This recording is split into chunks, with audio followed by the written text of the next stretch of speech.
అదే RTV app వార్తల్ని క్షణాల్లో చదివే అవకాశం ఉంటుంది. ఒక న్యూస్ పేపర్, ఒక టెలివిజన్ ఛానల్ మీ చేతుల్లో ఎప్పుడూ ఉంటాయి.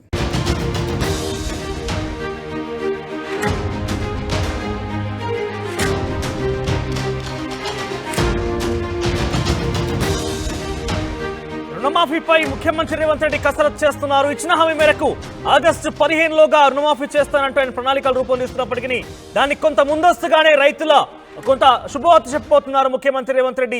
ఈ నెల జూలై 17కి సంబంధించినటువంటి తొలి ఏకాదశి నుంచే ఆ రోజు నుంచే రుణమాఫీకి సంబంధించి అమలు చేయబోతున్నారు. సో ఈ జూలై 17 నుంచి కనుక ఈ రుణమాఫీకి సంబంధించి అమలు చేస్తే అది ఆగస్టు 15 వరకు సుమారుగా 3 విడతల వారీగా రైతులకి చేకూరే అవకాశం ఉన్నట్టుగా రాష్ట్ర ప్రభుత్వం ప్రణాళికలు రూపొందిస్తోంది. అయితే రుణమాఫీ వాళ్ళు ఇచ్చిన మేరకు 2 లక్షల రూపాయలు రుణమాఫీ చేయాలంటే 25,000 కోట్ల రూపాయలు అవసరం పడుతోంది.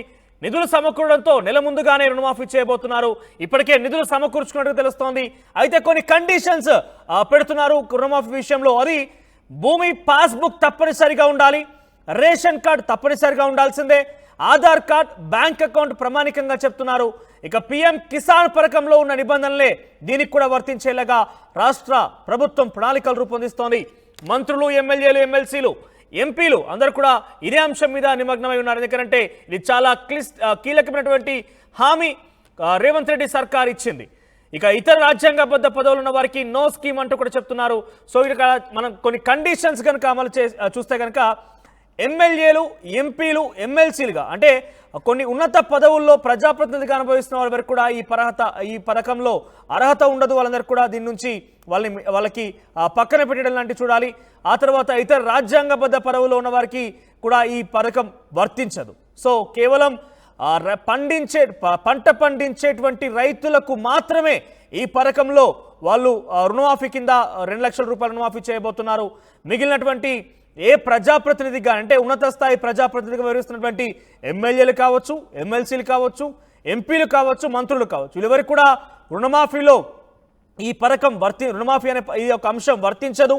కేవలం పంట పండించే రైతులకు మాత్రమే. ఇతర రాజ్యాంగబద్ధ పదవులు అంటే అది అనేక రకాలైనటువంటి సివిల్ సర్వీసెస్ క్యాడర్లో కావచ్చు, లేకుంటే ప్రభుత్వ ఉద్యోగుల్లో కొన్ని ఉన్నతమైన క్యాడర్లో పనిచేసే ఉద్యోగులకు కూడా ఇది వర్తించదు.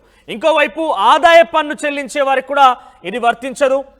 కేవలం పండించేటువంటి రైతులకు మాత్రమే, పంట పండించే రైతులకు మాత్రమే ఇదొక అవకాశంగా ఉంది. ఇదొక పథకంగా వాళ్ళు అమలు చేయబోతున్నారు. ఎన్నికల ప్రచారంలో రేవంత్, హరీష్ మధ్య సవాళ్ళ యుద్ధంకు నడిచింది.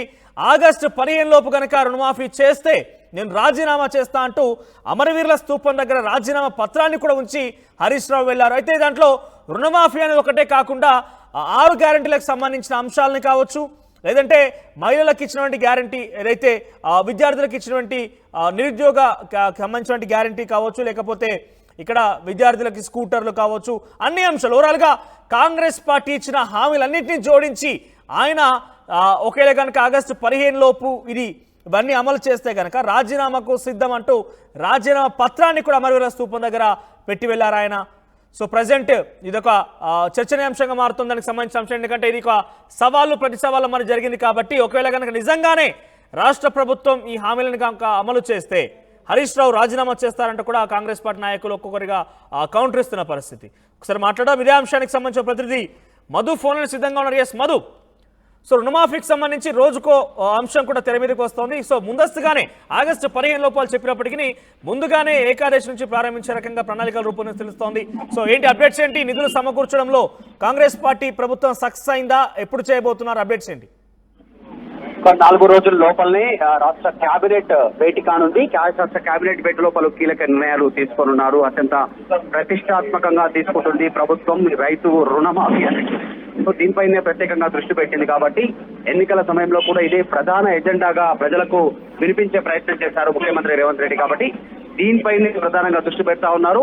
అయితే ఐటీ రిటర్న్ చేస్తున్నటువంటి వారికి, ట్యాక్స్ కట్టేటువంటి వారికి అందరికీ కూడా రైతు రుణమాఫీ ఉండదు అనేటువంటి ప్రచారం భారీగా జరిగిందో దాన్ని ఫిల్టర్ చేసేటువంటి దిశగా రాష్ట్ర ప్రభుత్వం నిర్ణయం తీసుకునే అవకాశం ఉంది. ఎందుకంటే ఈ మధ్య కాలంలో ఐటీ రిటర్న్ ఫైల్ చేసేటువంటి వారి సంఖ్య పెరుగుతూ ఉంది. వివిధ లోన్ల విషయంలో కావచ్చు, వివిధ కారణాల రీత్యా కావచ్చు. సో దానికోసం కొంతమంది రైతులు ఎవరైతే ఐటీ రిటర్న్ ఫైల్ చేస్తున్నారో వారిని ఈ రుణమాఫీ నుంచి విముక్తి చేసేలా, అంటే వారికి సంబంధించినటువంటి వారిని మినహాయింపు ఇచ్చేలా దానిపైన నిర్ణయం తీసుకునేటువంటి అవకాశం ఉంది. ముఖ్యంగా ఈ రైతులను గుర్తించేటువంటి విధానానికి సంబంధించినటువంటి విషయంలో 4 రోజుల్లోనే రాష్ట్ర మంత్రివర్గం కీలక నిర్ణయాలు వెలువచ్చనుంది.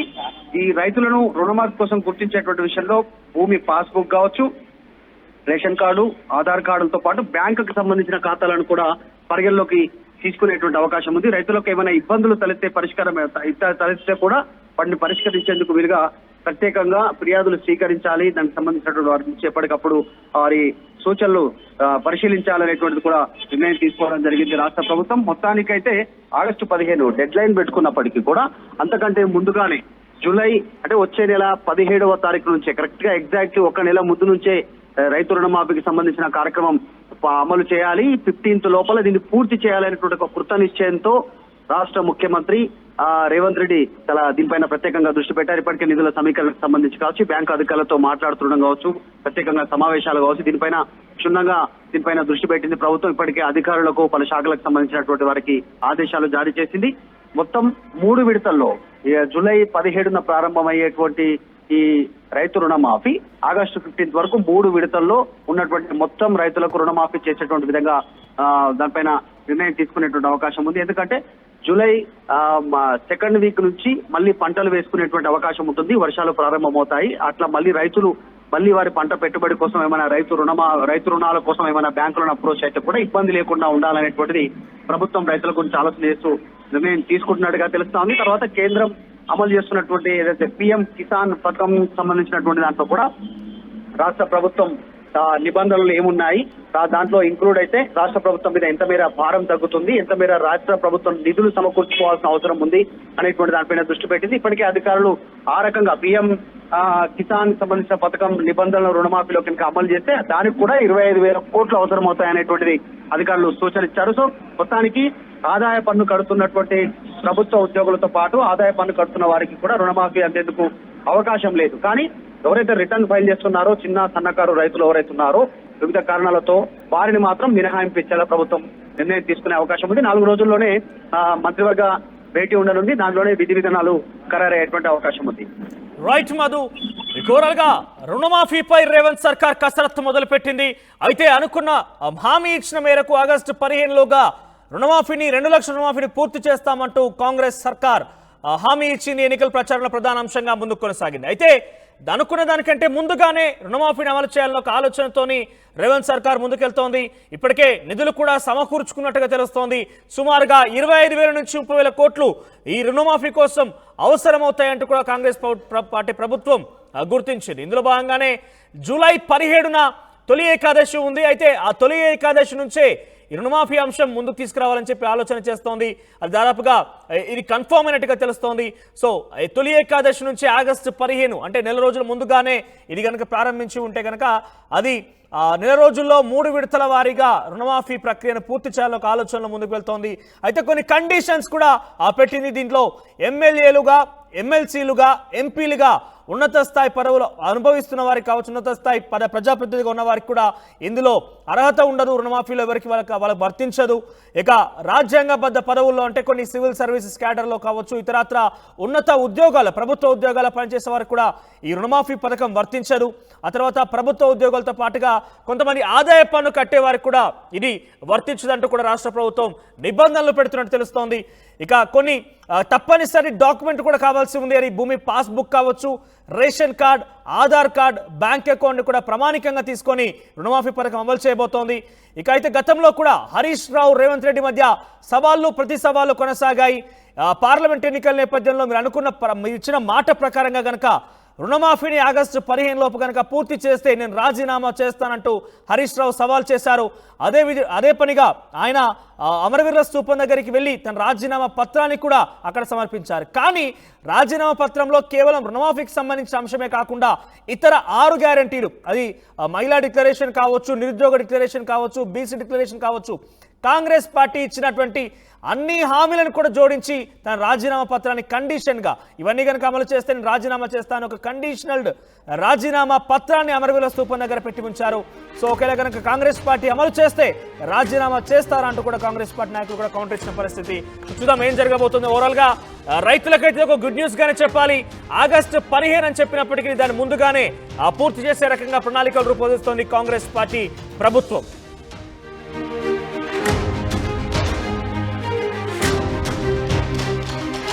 మరిన్ని వీడియోస్ కోసం ఛానల్ ని సబ్స్క్రైబ్ చేయండి. లేటెస్ట్ అప్డేట్స్ కోసం వాట్సాప్ ఛానల్ ని ఫాలో చేయండి. అండ్ లింక్ డిస్క్రిప్షన్ లో ఉంది.